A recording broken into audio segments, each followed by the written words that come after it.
രാമായ രാമചന്ദ്രായ രാമഭദ്രായ വേദസേ രഘുനാഥായ നാഥായ സീതായ പദൈ നമ. പൂജന്തം രാമരാമേതി മധുരം മധുരാക്ഷരം ആരുഹ്യകവിതാശാഖാം വന്ദേ വാൽമീകി കോകിലം. നമസ്കാരം. സനാതനധർമ്മ സംഹിതകൾ പങ്കുവയ്ക്കാനുള്ള ചാനലായ നാദശ്രീയിലേക്ക് എല്ലാവർക്കും സ്വാഗതം. ഈ ചാനൽ സബ്സ്ക്രൈബ് ചെയ്യാനും ലൈക്ക് ചെയ്യാനും ഓർമ്മപ്പെടുത്തിക്കൊള്ളുന്നു. ശ്രീമദ് വാൽമീകി രാമായണത്തിൽ രാമനെ നേരിടാൻ രാവണൻ കൂടിയാലോചന നടത്തുന്നതായിട്ടും വിഭീഷണൻ സീതയെ കൊടുക്കുന്നതാണ് നല്ലത് എന്ന അഭിപ്രായം പറഞ്ഞ് വരികയും ചെയ്തു എന്നാണ് പറഞ്ഞു വെച്ചത്. രാമശരത്തിൻ്റെ മുമ്പിൽ നിൽക്കാൻ ഈ ത്രിലോകത്തിൽ ആരുമില്ല, രാവണനും ഇല്ല. അതുകൊണ്ട് ലങ്കയുടെ സർവനാശം എന്ന് പറയുന്നത് ലങ്കയെ അതിൽ നിന്ന് രക്ഷിക്കണം എന്നുണ്ടെങ്കിൽ മൈഥിലിയെ കൊടുക്കുന്നതാവും നല്ലത്. ഇതേ തിരിച്ച് കൊടുത്ത രാമൻ്റെ ആ ഒരു ശത്രുത അവസാനിപ്പിക്കുന്നതായ ലങ്കയിൽ സുഖമായിട്ട് എല്ലാവർക്കും വാഴാം. ഇങ്ങോട്ട് വന്ന് വേറെ ആക്രമണത്തിനൊന്നും രാമൻ നിൽക്കാറില്ല. അപ്പോൾ എന്തിനാണ് വെറുതെ ഈ സർവനാശകരമായ ഒരു പദ്ധതിക്ക് നേതൃത്വം കൊടുക്കുന്നത്, അല്ലെങ്കിൽ അതിനുവേണ്ടി തുടക്കം കൊടുക്കുന്നത് എന്ന് വിഭീഷണൻ ചോദിക്കുന്നു. ഈ സമയത്ത് ഇന്ദ്രജിത്ത് പറഞ്ഞു. അടുത്തതായിട്ട് ഇന്ദ്രജിത്തിൻ്റെ റോളാണ്. വിഭീഷണനും കഴിഞ്ഞു, കുംഭകർണനും കഴിഞ്ഞു, ഇനി ഇന്ദ്രജിത്താണ്.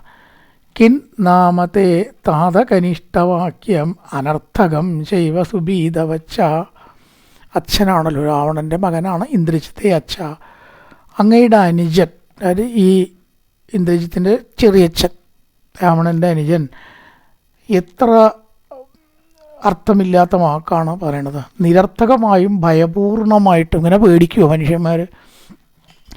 അനർത്ഥകം ശൈവ സുഭീതവച്ച, ഇങ്ങനെ ഭയക്കുമോ ഒരു പുരുഷൻ?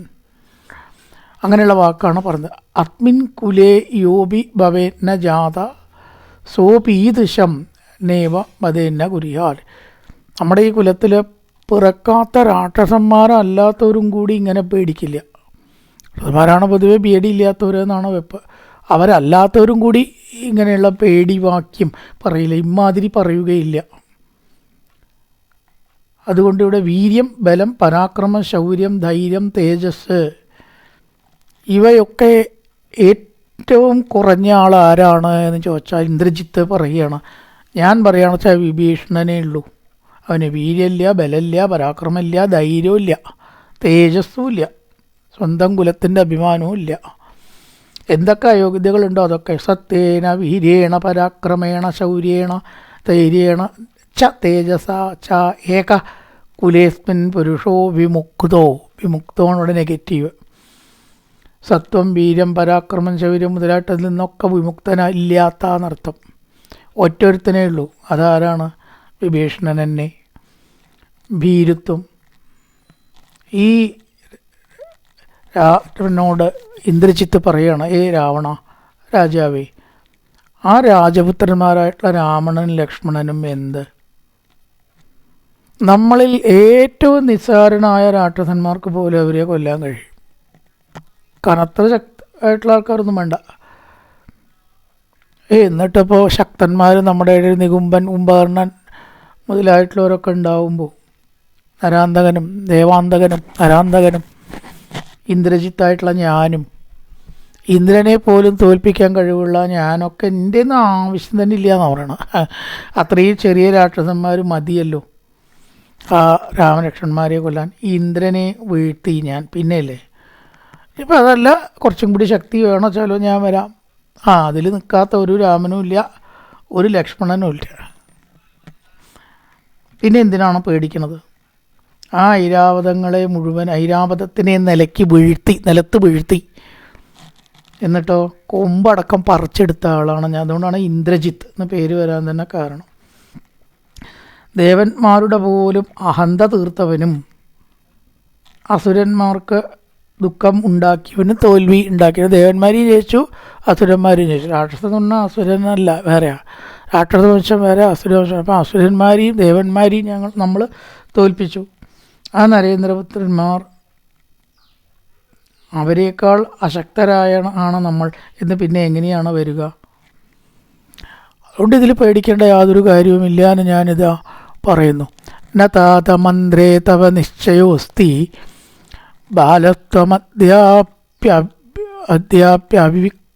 അവിപക്വബുദ്ധി തസ്മാൽ ത്വയാ ഹ്യാത്മവിനാശനായ പചോർത്തഹീനം ബഹു വിപ്രലപ്തം. ഇപ്പം വിഭീഷണൻ മറുപടി പറഞ്ഞു. സഭയാകുമ്പോൾ ചിലപ്പം വാദവും പ്രതിവാദവും ഉണ്ടാവും. ഇങ്ങോട്ട് പറഞ്ഞതിന് അങ്ങോട്ട് പറഞ്ഞു. എന്താ വിഭീഷണൻ? കുഞ്ഞേ. അവിടെ താത എന്നുള്ള വാക്കിന് കുട്ടി അറിവില്ല. താത എന്നുള്ള വാക്കിന് പല അർത്ഥങ്ങളാണ് സന്ദർഭത്തിന്. ചിലപ്പോൾ അച്ഛൻ എന്നുള്ള അർത്ഥം വരും. അച്ഛൻ മകനോടാണ് പറഞ്ഞതെന്നുണ്ടെങ്കിലോ മകനാണ് അർത്ഥം വരിക. താത വരൂ, ഞാൻ പറയണത് കേൾക്കൂ എന്ന് പറഞ്ഞാൽ അവിടെ താതാന്ന് അച്ഛൻ വിളിച്ചാൽ താതന് മകൻ എന്നുള്ള അർത്ഥം. ഏറ്റവും സ്നേഹമുള്ളൊരു സുഹൃത്തിനോടും പറയാം താത, അനുജനോടും പറയാം. ആരോട് വേണമെങ്കിലും പറയാവുന്നൊരു വാക്കാണ് ഈ താത. അതിനായിട്ടൊരർത്ഥമില്ല ചെയ്യുന്ന താതൻ എന്ന് പറഞ്ഞാൽ അച്ഛൻ മലയാളത്തിൽ പറയണമെന്നുള്ളൂ. സംസ്കൃതത്തിൽ അതിനൊരു നിശ്ചിത അർത്ഥമില്ല. സ്നേഹത്തോടു കൂടി ആരെയും നമുക്ക് താത എന്ന് വിളിക്കാം. ന താത മന്ത്രേ തവ നിശ്ചയോസ്തി. വിഭീഷണനാണ് പറയണത് ഇന്ദ്രജിത്തിനോട്. വിഭീഷണൻ ചെറിയച്ഛനാണല്ലോ, ഏട്ടൻ്റെ മകനാണ്. കുട്ടി ചെറിയ പ്രായത്തിനേക്കാൾ വിഭീഷണൻ താഴെയാണ്. ആര്? ഇന്ദ്രജിത്ത്. അപ്പം കുട്ടി, നീ കുട്ടിത്തം കൊണ്ടാണ് ഇങ്ങനെ പറയണത്. ബാലത്വമദ്യാപ്യവിപക്വബുദ്ധി, ഓട്ടും പക്വബുദ്ധി നിനക്ക് വന്നിട്ടില്ല. അതുകൊണ്ടാണ് ഇത്തരം അർത്ഥശൂന്യമായിട്ടുള്ള വാക്കുകൾ നീ പുലമ്പിയത്. എൻ്റെ അച്ഛനുണ്ടല്ലോ രാവണൻ, ആ അച്ഛൻ്റെ നാശത്തിനായിട്ടാണ് നീ പറഞ്ഞത് എന്ന് നീ ഓർക്കണുണ്ടോ? ഭീഷ്മൻ പറഞ്ഞതാണല്ലോ അതിൻ്റെ ശരി. രാവണൻ്റെ പുത്രൻ എന്ന പേരുള്ള നീ ശരിക്ക് പറയാച്ച രാവണൻ്റെ ശത്രുവാണ്. രാമനിൽ നിന്ന് ഇവനുണ്ടാകാൻ പോകുന്ന ദോഷത്തെക്കുറിച്ച് ഒട്ടും നീ ബോധവാനല്ല. പിതൃനാശത്തെക്കുറിച്ച് നീ അറിയുന്നില്ല. ത്വമേവ വധ്യശ്ച സുദുർമതിശ്ച. ശരിക്കും നീ വധ്യനാണെന്നാണ് ഞാൻ പറയാം. അച്ഛനെ മരണത്തിലേക്ക് തള്ളിവിടുന്ന ആൾ കുറ്റക്കാരനല്ലേ? കൊലക്കുറ്റത്തിന് എടുക്കാൻ വേണമെങ്കിൽ ഇന്നത്തെ ഭാഷ പറയാച്ചാൽ. അപ്പോൾ ആ രാവണന് മരണം ഉണ്ടാക്കുന്ന കാര്യമാണ് നീ പറഞ്ഞത്. നീ ബാധാർഹനാണ്, ശിക്ഷാർഹനുമാണ്. വധം തന്നെ നിനക്കാവാം. സചാപി വധ്യോ ഐഹാനയൽ ത്വാം ബാലം ദൃഢം താകതികഞ്ചയോധ്യ. ബാലനും പിടിച്ചതിൽ തന്നെ നിൽക്കുന്ന പിടിവാശിക്കാരനും ആയ നിന്നെ മന്ത്രന്മാരുടെ അല്ലെങ്കിൽ മന്ത്രിക്കുന്നവരുടെ ഈ കൂട്ടത്തിൽ പ്രവേശിപ്പിക്കാൻ തന്നെ പാടില്ലായിരുന്നു എന്നാണ് വിഭീഷണൻ പറയണത്. സ്ഥാനുണ്ട് വിഭീഷണൻ, ചെറിയച്ഛനല്ലേ. ഈ കൂട്ടത്തിൽ ആരാ എന്നെ ഇങ്ങോട്ട് വിളിച്ചത്? അതെന്നെ തെറ്റായിപ്പോയി എന്ന രീതിയിലാണ് ഇപ്പം നിൻ്റെ സംസാരം. അച്ഛൻ്റെ രക്ഷയ്ക്കായിക്കൊണ്ടല്ലേ മക്കൾ പറയേണ്ടത്? മരണത്തിലേക്ക് തള്ളിവിടുക. ഈ ഇന്ദ്രജിത്തെ മൂഢപ്രഗൽഭോ അവിനയോപപന്ന. അവിനയോപപന്നയാണ്, ഒട്ടും വിനയം നടക്കില്ല. അവിനയോപമന്ന. തീക്ഷ്ണ സ്വഭാവം അല്പമതി ദുരാത്മാ. വല്ലാതെ തീക്ഷ്ണ സ്വഭാവവും അല്പബുദ്ധിയും ഉള്ളതായിട്ടുള്ള നീയെ എന്തു പറഞ്ഞു? മൂർഖത്വം അത്യന്ത സുദുർമതിശ്ച. ദുർബുദ്ധിയോട് കൂടിയിട്ടാണ് ഇപ്പോൾ രാവണന് എന്ന നിലയ്ക്ക് നീ പറഞ്ഞത്. രാവണന് വേണ്ടി എന്ന നിലയ്ക്ക് ആയുള്ളൂ അത്, രാവണന് വേണ്ടിയല്ല ആയത്. അതുകൊണ്ട് നീ ദുർബുദ്ധിയാണ്, അല്പബുദ്ധിയാണ്. ശരിക്കും പറയാച്ചാൽ വധോർഹനാണ്. കോ ബ്രഹ്മാണ്ഡ പ്രതിമ പ്രകാശാൽ അർച്ചിഷ്മതക്കാലനികാനുപാശാൻ. ബ്രഹ്മദണ്ഡം പോലെ തേജസ്സുള്ളതും തീജ്വാലയോ ബ്രഹ്മാത്രത്തിനെ പോലെ ഉള്ളതുമായ രാമശരങ്ങൾ അതിനെ ആർക്ക് സഹിക്കാൻ കഴിയും? അതിൻ്റെ മുമ്പിൽ ആരാണ് ജീവനോടെ രക്ഷപ്പെടുക? എന്താണ് ഇന്ദ്രജിത്തെ നീ ഉദ്ദേശിക്കുന്നത്? നീ രാമശരത്തെ പറ്റി വല്ലതും അറിഞ്ഞിട്ടാണോ ഈ പറയുന്നത്? എന്തെങ്കിലും പറയുമ്പോൾ അതിനെക്കുറിച്ച് അറിയണ്ടേ? ധനങ്ങളും രത്നങ്ങളും വിഭൂഷണങ്ങളും ദിവ്യങ്ങളും വസ്ത്രങ്ങളും എല്ലാം ദേവിയായ സീതയെയും രാമന് സമർപ്പിച്ചാൽ ഇനിയുള്ള ലങ്ക നമുക്ക് രക്ഷിച്ച് സുഖമായിട്ട് വാഴാം. രാമന് കീഴ്പ്പെട്ടാൽ അവരെ ഒന്നും രാമൻ ഉപദ്രവിക്കില്ല. എതിർത്താലാണ്, മാത്രമല്ല സ്വന്തം പത്നിയായിട്ടുള്ള സീതയെ കട്ടുകൊണ്ടുപോയാൽ ആരാണ് ഇന്ദ്രജിത്തെ സഹിക്കുക? നീ സഹിക്കോ? ഈ രാവണൻ സഹിക്കുമോ? രാവണൻ്റെ പത്നിയെ കൊണ്ടുപോയാൽ സഹിക്കുമോ? അപ്പോൾ എന്തർത്ഥത്തിലാണ് നീ രാവണന് വേണ്ടി വാദിക്കുന്നത്? സീത അനുഭവിക്കാൻ എന്ത് അർഹതയാണ് രാവണനുള്ളത്? സീതയ്ക്ക് സമ്മതമുണ്ടോ? ഒരിക്കലും ഇല്ലാത്ത ഈ കാര്യത്തിന് വേണ്ടി നീ എന്തിനാണ് രാവണൻ്റെ പക്ഷം പറയുന്നത്? ഇതിങ്ങോട്ട് കേൾക്കേണ്ട താമസമേ ഉള്ളൂ. ഇനിയിപ്പോൾ അത് ശരിയോ തെറ്റോ, ആരാണ് ശരി? വിഭീഷണൻ ഒന്ന് പറയുന്നു, ഇന്ദ്രജിത്ത് പറഞ്ഞു അതിനെ നിശ്ചയിക്കേണ്ടത് രാവണനാണ്. രാവണനാണല്ലോ അവിടെ നിശ്ചയം കൊടുക്കേണ്ടത്. രാവണൻ വസേത്സക സപത്നേന ക്രുദ്ധേന ആശീവിഷേണവ, വൈരിയോടൊന്നിച്ചിട്ട് വിഭീഷണ നിനക്ക് വാഴ, നീ പൊക്കോ. എനിക്ക് മനസ്സിലായി നിൻ്റെ മനോഗത എന്താണ്. രാവണൻ വിഭീഷണനെ തിരസ്കരിച്ചു. വിഭീഷണ തിരസ്കരിച്ചു. ഞാൻ ആണ് ഇവിടെ ഇപ്പോൾ ഏത് വേണം നിശ്ചയിക്കേണ്ടത്. നിന്നെ തള്ളിയിരിക്കണോ? പൊക്കോ, നീ രാമൻ്റെ വശത്തേക്ക് പൊക്കോ, അതേ നിനക്ക് പറ്റൂ. ഞാനത് നിൻ്റെ വാക്യം സ്വീകരിക്കാൻ ഉദ്ദേശമില്ല. ഈ മിത്രം എന്ന പേരുണ്ടായാൽ പോരാ. എല്ലായ്പ്പോഴും യജമാനനെ എല്ലാ ഘട്ടത്തിലും അവൻ്റെ കൂടെ നിൽക്കുക. യജമാനൻ്റെ കൂടെ നിൽക്കുന്നവനാണ് മിത്രം. നിനക്കെന്തേ ഉള്ളൂ? പേര് മാത്രമേ ഉള്ളൂ. രാവണാനുജൻ, മിത്രൻ എന്നൊക്കെ. അവിടെ നതു മിത്രപ്രവാദേന സംവസേ ശത്രുസേവിന, ശത്രുക്കളുടെ ഭാഗം കൊണ്ട് മനസ്സ്. നമ്മൾ പച്ച മലയാളത്തിൽ ചോറൊരു ഭാഗത്തും കൂറ് വേറൊരു ഭാഗത്തും എന്ന് പറയും അല്ലേ? അതുപോലെ ഇവിടെ നിന്ന് വളർന്ന് ഇത്രയായ നിനക്ക് ഇപ്പം രാമനോടാണ് കൂറ്. ജാനാമി ശീലം ജ്ഞാതീനാം സർവലോകേഷു രാക്ഷസ ഋഷ്യന്തി വ്യസനേഷ്വേദേ ജ്ഞാതീനാം ജ്ഞാതയാ സദാ. സർവ്വലോകങ്ങളിലുമുള്ള ജ്ഞാതികളുടെ സ്വഭാവം എനിക്കറിയാം. ജ്ഞാതികൾ ബന്ധുക്കൾ, വേണ്ടപ്പെട്ടവർ. അതിൽ നല്ലവരും ഉണ്ട്, ഉത്തമന്മാരും ഉണ്ട്, മധ്യമന്മാരുണ്ട്. നീ അധമനാണ്. കാരണം ഇത് ബന്ധു എന്നും പറഞ്ഞ് കൂടെ നിൽക്കുക. ആ ബന്ധുവിന് ദോഷം വരുമ്പോൾ സന്തോഷിക്കുക, ബന്ധുവിൻ്റെ അധപ്പതനത്തിനെ ആഗ്രഹിക്കുക. അത്തരം ഒരു മിത്രത്തിൽപ്പെട്ട ആളാണ് നീ എന്നതാ നിൻ്റെ ഈ വാക്കുകൾ കാണിക്കുന്നു. അതുകൊണ്ട് ജ്ഞാതികൾ ധർമ്മിഷ്ഠന്മാരായിരിക്കുന്ന വിദ്വാനെ അപമാനിക്കും, രാക്ഷസ ശൂരനെ നിന്ദിക്കുകയും ചെയ്യും. ശൂരന്മാരായിട്ടുള്ളവരെ നിന്ദിക്കുക, സ്വപക്ഷത്തിലുള്ളവരെ ഇടിച്ചു താഴ്ത്തി പറയുക, അതൊക്കെ ശരിയല്ലാത്ത ബന്ധുക്കളുടെയും ബന്ധുവാണെന്ന് ധരിക്കുന്നവരുടെയും നടിക്കുന്നവരുടെയും സ്വഭാവമാണ്. ആ സ്നേഹം നടിക്കുന്ന ആളുകളെ യഥാർത്ഥത്തിൽ ഭയക്കണം. നിത്യം അന്യോന്നതം വൃട്ട വ്യസനേഷു ആതതായിന. ആയുധെടുത്തിട്ട് എതിർക്കണ ശത്രുക്കളെ കൂടി അത്രയ്ക്ക് പേടിക്കേണ്ട. കാരണം അവർ ശത്രുക്കളാണ് എന്ന് പ്രഖ്യാപിച്ചിട്ടാണ് വരുന്നത്. പേടിക്കാനില്ല, കാരണം അവരെ എതിർത്ത് നമുക്കൊന്ന് കരുതാം. ആട്ടിൻതോലിട്ട ചെന്നായ്ക്കളാണ് അപകടക്കാർ ചെന്നായ്ക്കളേക്കാൾ. ചെന്നായ്ക്കൾ വന്നാൽ നമുക്ക് രക്ഷപ്പെടാൻ നോക്കാം. ആട്ടുംകുട്ടികൾ നമ്മളെ ഉപദ്രവിക്കില്ല എന്നാണല്ലോ നമ്മൾ വിചാരിക്കുക. ആ ചതി അതിനകത്ത് പതിയിരിക്കുന്നുണ്ട്. എന്ന പോലെ ശത്രുക്കളേക്കാൾ ഭയാനകരാണ് മിത്രങ്ങളാണ് എന്ന് നടിച്ചിരിക്കുന്ന ആൾക്കാർ. അടുത്ത് കൂടും ചെയ്യും, ഉള്ളിൽ ശത്രുതയാവും. യഥാർത്ഥ ശത്രുക്കളേക്കാൾ അപകടകാരികളാണ് അവർ.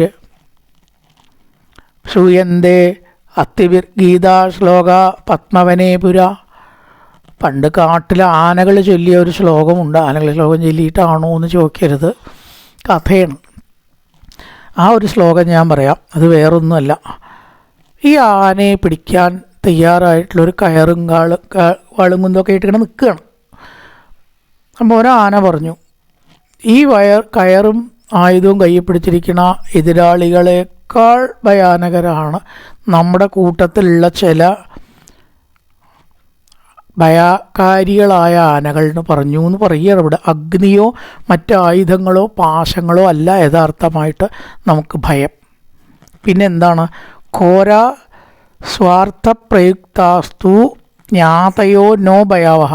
നമ്മുടെ ഇടയിൽ ചില ആനകളുണ്ട്, അവർ നമ്മളെ കുഴിയിൽ ചാടിക്കും, കെണിയിലാക്കും. അത്തരത്തിലുള്ളവരെയാണ് സൂക്ഷിക്കേണ്ടത്. ശത്രുക്കളെ നമുക്ക് എപ്പോഴും സൂക്ഷിച്ചുകൊണ്ട് തന്നെയാണല്ലോ. അവരെക്കാൾ ഭയാനകനാണ് നമ്മുടെ ഇടയിൽ നിന്നിട്ട് നമ്മളെ കെണിയിലോ കുഴിയിലോ ചാടിക്കുന്ന ആനകൾ എന്ന് പണ്ട് ആനകൾ പറഞ്ഞു എന്ന് എവിടെയോ പറയുന്നു. പറഞ്ഞാലോ പറഞ്ഞില്ലെങ്കിലോ ഇരിക്കട്ടെ, അതിലത്തെ സത്യം ശരിയാണ്. കൂടെ നിന്ന് ചതിക്കുന്നവരെയാണ് അധികം പേടിക്കേണ്ടത്. ഇനി ചില കാര്യങ്ങളൊക്കെ വേണം. ഗോക്കളിൽ സമ്പത്തും സ്ത്രീകളിൽ ചാബല്യവും ബ്രാഹ്മണനിൽ തപസ്സും നിലനിൽക്കുന്നു. ജ്ഞാതികളിൽ നിന്ന് ഭയവും ഭവിക്കുന്നു. ബന്ധുക്കളാണോ മിത്രങ്ങളാണോ എന്ന് പറഞ്ഞ് കൂടിയുള്ളവരിൽ നിന്നാവും ചിലപ്പോൾ ഭയം ഉണ്ടാക്കുക. എപ്രകാരം പശുക്കളിൽ സമ്പത്ത്, ബ്രാഹ്മണന് തപസ്, സ്ത്രീകളിൽ ചാപല്യം ഇത് നിലനിൽക്കുന്നുണ്ടോ, ബ്രാഹ്മണനിൽ തപസ്സും നിലനിൽക്കുന്നുണ്ടോ, അതേപോലെ ഇത്തരക്കാരുള്ള ബന്ധുക്കളിൽ ആപത്ത് പതിയിരിക്കും. ഇത്തരക്കാരായിട്ടുള്ള ബന്ധുക്കളിൽ, എല്ലാ ബന്ധുക്കളിലെന്ന് പറഞ്ഞില്ല, ഇത്തരക്കാരായ ചതിയന്മാരായ ബന്ധുക്കളിൽ എന്തിരിക്കുന്നു? ആപത്ത് സംശയലേശമെന്നേ ഇരിക്കുന്നു. മറ്റതൊക്കെ സംശയമില്ലാത്ത കാര്യമാണ്, അതുപോലെ ഇതും സംശയമില്ലാത്ത കാര്യമാണ്. തഥാ പുഷ്കര പത്രേഷു പതിതാത്രോയബിന്ദവ ന ശ്ലേഷമഭിഗച്ഛന്തി തഥാ നാര്യേഷു സൗഹൃദം. ഈ താമരയിലേൽ വീണ വെള്ളം അതിലൊട്ടും നിൽക്കില്ല, പറ്റി പിടിക്കുകയില്ല. അതുകൊണ്ട് മുത്തുമണി പോലെ പോവല്ലേ ചെയ്യുക. അതുപോലെ ഈ നീചന്മാരുടെ സൗഹൃദം, അതായത് ഭീഷണെ പോലെ, ഭീഷണെ ഉദ്ദേശിച്ച പറയണം, ഭീഷണെ പോലുള്ളവരുടെ സൗഹൃദം നമുക്ക് നിലനിർത്താൻ പറ്റില്ല. അടുത്ത നിമിഷം അത് അവസാനിക്കും. ഒരു നിമിഷം ഉണ്ടാവും, അടുത്ത നിമിഷം അത് അവസാനിക്കും. ഇത് നമുക്ക് നിലനിർത്താൻ പറ്റാത്തതാണ്. ഇടിമുഴക്കി മഴ പെയ്യിക്കുന്ന മേഘങ്ങൾക്ക് ശരൽക്കാലത്ത് മഴ പെയ്യിക്കാൻ കഴിയില്ല. പണ്ടൊക്കെ ഇട്ടു, ഇപ്പം അത് മാറിയിരിക്കണു. ഈ മഞ്ഞുകാലത്ത് മഴ പെയ്യില്ല എന്ന് പണ്ട് ഏകദേശം ഉറപ്പാണ്. അതായത് ഓപ്പൺ എയറിൽ പന്തലിടാതെ പരിപാടി നടത്താവുന്ന ഒരു കാലാത്രേ ഈ വൃശ്ചികമാസം, മകരമാസമൊക്കെ, ധനുവൊക്കെ. അവിടെ മഴ പെയ്യില്ല, അപ്പം അത് മാറി കാലാവസ്ഥ എത്തിയിട്ടുണ്ട്. അപ്പോൾ ഏത് പ്രകാരം ഇക്കാലത്ത് മേഘങ്ങൾക്ക് മഴ പെയ്യിക്കാൻ സാധിക്കുന്നില്ലയോ, അതുപോലെ നീചന്മാരുടെ സൗഹൃദം നിലനിർത്താൻ പറ്റില്ല. ഉറപ്പാണ് എന്നുള്ള നിലയ്ക്കൊരു ഉപ മാത്രമേ ഉള്ളൂ. ഈ സൗഹൃദം നമുക്ക് നിലനിർത്താൻ സാധ്യമല്ല. വണ്ട് എപ്രകാരം പൂവിലിരുന്ന് തേനൊക്കെ ശേഖരിക്കുമോ, അത് കഴിഞ്ഞാൽ ആ വണ്ടിനെ, ആ പൂവിനെ വിട്ടുപോണു വണ്ടുകൾ ഇല്ലേ. അതുപോലെ നിനക്ക് എന്തേ വേണ്ടു, എന്നിൽ നിന്ന് കാര്യം നിനക്ക് കിട്ടണതേ വേണ്ടു. ബാക്കി ഒന്നും, എൻ്റെ ക്ഷേമമോ അഭിമാനമോ ഒന്നും നീ ആഗ്രഹിക്കണില്ല. ഏത് പ്രകാരം കുളിയൊക്കെ കഴിഞ്ഞാൽ ആന അതിൻ്റെ മേലെ മണ്ണ് വാരിടുന്നുവോ, അതുപോലെ ആ സ്നേഹം നിലനിൽക്കില്ല. നീചന്മാരുള്ള സൗഹൃദം, കുളിയാട് കഴിഞ്ഞു വൃത്തിയാക്കി വല്ല കാര്യമുണ്ടോ, മണ്ണിൻ്റെ അവിടെ കൊണ്ട് വീണ്ടും മണ്ണ് വാരിടണ പോലെ ഇത്ര സൗഹൃദം മെനഞ്ഞെടുക്കാൻ ശ്രമിച്ചാലും അതൊക്കെ ഇത്തരക്കാർ നിലനിർത്തില്ല എന്ന് പറയാണ്. ഈ വാക്യങ്ങൾ കേട്ട വിഭീഷണൻ തീരുമാനിച്ചു തൻ്റെ ജേട്ടൻ നന്നാവില്ല. താൻ പറഞ്ഞതുകൊണ്ടോ വേറെ ആൾ പറഞ്ഞതുകൊണ്ടോ മരണത്തിലേക്ക് വായിലേക്ക് കാലെടുത്തു വെച്ച ഒരാളെ ആർക്കാണ് രക്ഷിക്കാൻ കഴിയുക? ഇക്തുത്ത പരുഷം വാക്യം ന്യായവാദീ വിഭീഷണ പപാതഗതാപാണി ചതുർഭിസ്സകരാക്ഷസ. ഇന്ദ്രജിത്തിൻ്റെ വാദങ്ങളെ എതിർത്തുകൊണ്ട് വിഭീഷണൻ സംസാരിച്ചു. അതിനെ രാവണൻ നിഷേധിച്ചു. ഇന്ദ്രജിത്തിനെ എടുത്തു, വിഭീഷണനെ തള്ളി. അപ്പോൾ തീരുമാനിച്ചു ഇനി ഇവിടെ നിന്നാൽ താനും നശിക്കും. മുങ്ങണ ഒരു കപ്പലിലിരുന്നാൽ എന്താണ്ടാവുക, നമ്മളും മുങ്ങും. കപ്പൽ മുങ്ങിക്കോട്ടെ എന്ന് വെക്കുകയല്ലാതെ യാതൊരു നിവൃത്തിയില്ല. കാരണം ഒരാപത്ത് വരുമ്പോൾ തൻ്റെ ബന്ധുക്കളെ വിടരുത് എന്ന് ശാസ്ത്രം ഉണ്ടെങ്കിലും ഇവിടെ ആപത്ത് എന്തുകൊണ്ട് വന്നു അത് നോക്കണം. ആ ധർമ്മം കൊണ്ടാണ്. വരുത്തിയ ആപത്തല്ലേ. അവന് ആവശ്യമുണ്ടോ സീതയെ കൊണ്ടുണ്ടത്? അല്ലാണ്ട് ഒരു ശത്രുവാക്രമണം കൊണ്ടോ വേറെ ഏതെങ്കിലും കാരണം കൊണ്ടോ നാശം വന്നതാണോ? രാവണന് വരുത്തി വെച്ചതാണ്. ആ ധർമ്മത്തിൽ ഊന്നി വരുത്തി വെച്ചതാണ്. ഇതിൻ്റെ ആവശ്യമുണ്ടോ? അത്തരക്കാരുടെ കൂടെ നിന്നാൽ കൂടെ നിൽക്കുന്നവർക്കും നാശം ഉണ്ടാവും എന്നാണ് വിചാരിച്ച് ഉൽപ്പവാദ ഗതാവാണി ചതുർഭിസ്സകരാക്ഷസി. തന്നോട് യോജിക്കുന്ന 4 രാക്ഷസന്മാർ, ചിലർ യോജിക്കണവരുണ്ടാവും, അവരിലും നല്ലവരുണ്ടാവും എന്ന് പറഞ്ഞിട്ടുണ്ടല്ലോ. ചിലപ്പോൾ ചില ആൾക്കാർക്ക് ഇത് തെറ്റാണെന്ന് തോന്നുന്നവർ ഏത് പക്ഷത്തും ഉണ്ടാവും. അതുകൊണ്ട് അവർ 4 ആൾക്കാർ വിഭീഷണൻ്റെ കൂടെ നിന്നു. ഇത്രയും നിന്നുള്ളൂ. 3000 രാക്ഷസന്മാരുടെ കൂടെയില്ലേ. ആ 4 ആൾക്കാരോട് കൂടി ഗതാപാണിയായിട്ട് അന്തരീക്ഷഗത ശ്രീമാൻ പ്രാതാവൈ രാക്ഷസാധിപം. ആകാശത്തേക്ക് ഉയർന്നു. എന്താ പറയുകയാണ്, ഉത്പപാതഗതാപാണി ചതുർഭിസക രാക്ഷസി, 4 രാക്ഷസന്മാരോട് കൂടിയിട്ട് ആകാശത്തിലേക്ക് ഉയർന്നു. ആകാശത്തിൽ നിന്നുകൊണ്ട് ആ വിഭീഷണൻ രാവണനോട് ഇപ്രകാരം പറഞ്ഞു. എന്താ പറഞ്ഞത്? സത്യം പ്രാതാതിമേ രാജൻ രോഹിമാം നിത്യതിച്ചസി ജ്യേഷ്ഠോ മാന്യ പിതാസമോ നച ധർമ്മപഥേ സ്ഥിത. ഏട്ടൻ എൻ്റെ മീതെയുള്ള ആളാണ്, അച്ഛന് സമമാണ് ഏട്ടൻ എന്നാണ്. പിതൃസമനാണ്. എങ്കിലും ഒരു തെറ്റുണ്ട്, അധർമ്മത്തിൻ്റെ ഭാഗത്താണ് ഇപ്പം ഏട്ടൻ നിൽക്കുന്നത്. ജ്യേഷ്ഠോ മാന്യ, ഏട്ടൻ മാന്യനാണ്. പിതൃസമനാണ്. പക്ഷേ എന്നുവെച്ചാൽ ധർമ്മപദേ സ്ഥിത, ധർമ്മപദത്തിൽ നിൽക്കുന്നവനല്ല ഏട്ടൻ. ഇതം ഹി പരുഷം വാക്യം നക്ഷമാമ്യ അഗ്രജസ്യതേ സുനീഹിതം ഇതകാമേന വാക്യമുക്തം ദശാനന. ദശാനന, ഇത്തരത്തിലുള്ള വാക്കുകൾ കാലൻ്റെ കയ്യിലകപ്പെട്ട ആൾക്കാരാണ്. കഥയില്ലാത്തവർ കൈക്കൊള്ളില്ല. എപ്പോഴും പ്രിയം പറയുന്ന പുരുഷന്മാർ വളരെയധികമുണ്ട്. സ്വാമിയുടെ ആ ഒരു പ്രശംസ പിടിച്ചു പറ്റാനും ആനുകൂല്യങ്ങൾ പിടിച്ചു പറ്റാനും പട്ടും വളയും വാങ്ങാനും ആര് ചെയ്യണതൊക്കെ അനുകൂലിക്കുന്ന മന്ത്രിമാരുണ്ടാവും, അനുകൂലികളുണ്ടാവും. പക്ഷെ ഇവർ വാസ്തവത്തിൽ സ്വാമിമാർ പോയി വീഴുന്ന, സ്വാമി തന്നെ യജമാനന്മാർ പോയി വീഴുന്ന പടുകുഴി അറിഞ്ഞോ അറിയാതെയോ കണ്ടു നടിക്കുന്നില്ല. ചിലപ്പോൾ കണ്ടിട്ടാവാം, ചിലപ്പോൾ അറിയാണ്ടേ ആവാം. അതുകൊണ്ട് ഏട്ടനിപ്പോൾ വലിയ ആപത്തിലേക്കാണ് പോകുന്നത് എന്ന് ഞാൻ പറയുന്നു. ഞാൻ പറയാനുള്ള കാരണം വേറൊന്നുമല്ല, എൻ്റെ സ്വന്തം ജ്യേഷ്ഠൻ രാമബാണം മാറത്തേറ്റ് ഭൂമിയിൽ കടന്ന് പിടയുന്നത് കാണാൻ എനിക്ക് താല്പര്യമില്ല ഏട്ടാ. സത്യമാണ് ഞാൻ പറയണത്. അങ്ങനെ എൻ്റെ ഏട്ടൻ ആയിത്തീരരുത്. ആ രാമൻ്റെ മുമ്പിൽ ഒന്ന് താണു എന്ന് വിചാരിച്ചിട്ട് ഒരു കുറവുമില്ല. രാമൻ തന്നെയല്ലേ അല്ലെങ്കിൽ എപ്പോഴും ജയിക്കുന്നത്. ഈ ലോകത്തിൽ എപ്പോഴും ജയിക്കുന്നത് ഭഗവാൻ മാത്രമേ ഉള്ളൂ. ആർക്കാ രാമനോട് ജയിക്കാൻ കഴിയുക? ഇന്ദ്രന് കഴിയുമോ? ദേവന്മാർക്ക് കഴിയുമോ? അപ്പം അങ്ങനത്തെ ഒരാളുടെ മുമ്പിൽ നമ്മൾ തോറ്റാൽ നമുക്കൊരു പോരായ്മയില്ല. ഏതെങ്കിലും ഒരു അധമൻ്റെ മുമ്പിൽ ആ തോറ്റത് വെച്ചാൽ പോട്ടെ, രാവൻ്റെ മുമ്പിൽ തോറ്റാൽ അതുകൊണ്ട് നന്മയുണ്ടാവുള്ളൂ. ഇത് ഏട്ടൻ മനസ്സിലാക്കണില്ല. അങ്ങനെ ഏട്ടൻ്റെ നന്മയെ ഉദ്ദേശിച്ച് ഞാൻ പറഞ്ഞ വാക്കുകൾ ഏട്ടൻ തിരസ്കരിച്ചു. ഏട്ടൻ സുഖമായിട്ട് വരിച്ചു. ഞാൻ എന്തായാലും ഇനി ഈ ഭാഗത്ത് നിൽക്കില്ല. കാരണം സർവനാശം വരുന്ന ഭാഗത്തും അതിരിക്കട്ടെ, ആധർമ്മത്തിൻ്റെ ഭാഗത്ത് നിൽക്കാൻ എൻ്റെ മനസ്സ് അനുവദിക്കുന്നില്ല. നിവാര്യമാണർഷ്യ ഭയാകിദേഷിണ നരോചതേ തേ വചനം നിശാചരാം പരേതകൽപ്പാഹി ഗതായുഷോ നര ഹിതന്ന ഗണ്ണന്തി തുകൃദ്ഭിരീരിതം. ഹിതകാരിയായിട്ടുള്ള ഞാൻ തടസ്സം പറഞ്ഞത് അങ്ങേക്ക് ഇഷ്ടപ്പെട്ടില്ല. ആയുസ് ഒടുങ്ങിയിട്ടുള്ള ഒരാൾ നല്ല സുഹൃത്തുക്കളുടെയോ വേണ്ടപ്പെട്ടവരുടെയോ ഉപദേശം സ്വീകരിക്കില്ല. അങ്ങനെയാണ് ഏട്ടൻ്റെ അവസ്ഥ ഇപ്പോൾ. അതുകൊണ്ട് ഞാൻ ശ്രീരാമനെ ശരണം പ്രാപിക്കാൻ പോവുകയാണ്. ധർമ്മം എവിടെയുണ്ടോ യഥോ ധർമ്മസ്തോ ജയ, ആ ധർമ്മത്തിൻ്റെ ഭാഗത്ത് നിൽക്കാൻ വേണ്ടി ഞാനിതാ പോകുന്നു. ഗുഡ് ബൈ എന്നൊരു വാക്ക് പറഞ്ഞു. ഇംഗ്ലീഷിൽ പറഞ്ഞില്ല കേട്ടോ, പറഞ്ഞു എന്ന് മാത്രം.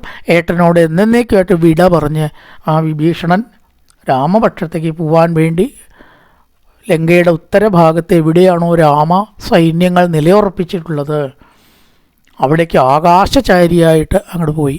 ഹനുമാൻ സഞ്ചരിക്കുന്ന പോലെ ആകാശചാരിയായിട്ട് പോകാൻ വിഭീഷണന് കഴിവുണ്ട്. രാക്ഷസന്മാർക്കൊക്കെ അത്തരം സിദ്ധികൾ ഉണ്ടാവുന്നതാണ്. ആകാശചാരിയായിട്ട് ഗതാപാഠിയായിട്ട് 4 രാക്ഷസന്മാരോടൊപ്പം എവിടെ രാമസൈന്യവും ലക്ഷ്മണന്മാരും സൈന്യം ഉറപ്പിച്ചിട്ടുണ്ടോ അവിടെ ആകാശത്തിൽ ചെന്ന് സ്ഥിതി ചെയ്തു. ഇനി അവർ തമ്മിലുള്ള ചർച്ചയാണ്, വിഭീഷണനെ സ്വീകരിക്കണോ, വിഭീഷണ ശരണാഗതി. അവിടെ പോയിട്ട് ഞാൻ നിങ്ങളുടെ പക്ഷത്തേക്ക് വരികയാണോ എന്ന് പറഞ്ഞപ്പോൾ അവിടെ അഭിപ്രായ വ്യത്യാസം ഉണ്ടായി. ചിലർ സ്വീകരിച്ചോളാം, ചിലർ സ്വീകരിക്കേണ്ട. അധികം ആൾക്കാരും സംശയദൃഷ്ടിയാണ് രാവണപക്ഷത്തുള്ള വിഭീഷണനെ കാണുന്നത്. ഇനി അവരുടെ ആ സംഭാഷണങ്ങൾ, അഭിപ്രായങ്ങൾ, ഹനുമാൻ്റെ അഭിപ്രായം, ജാമ്പവാൻ്റെ അഭിപ്രായം, ഇതെല്ലാം കൂട്ടി യോജിപ്പിച്ച് രാമനൊരു അഭിപ്രായം ഉണ്ടാക്കുന്നു, ഒരു നിലപാടെടുക്കുന്നതാണ് അടുത്ത സർഗ. ഇത് വിഭീഷണ തിരസ്കാരമാണ്. ഇന്നത്തെ ഒരു വിഷയത്തിൽ രാവണൻ ഉപേക്ഷിച്ചു, വിഭീഷണൻ രാവണനെയും ഉപേക്ഷിച്ചു.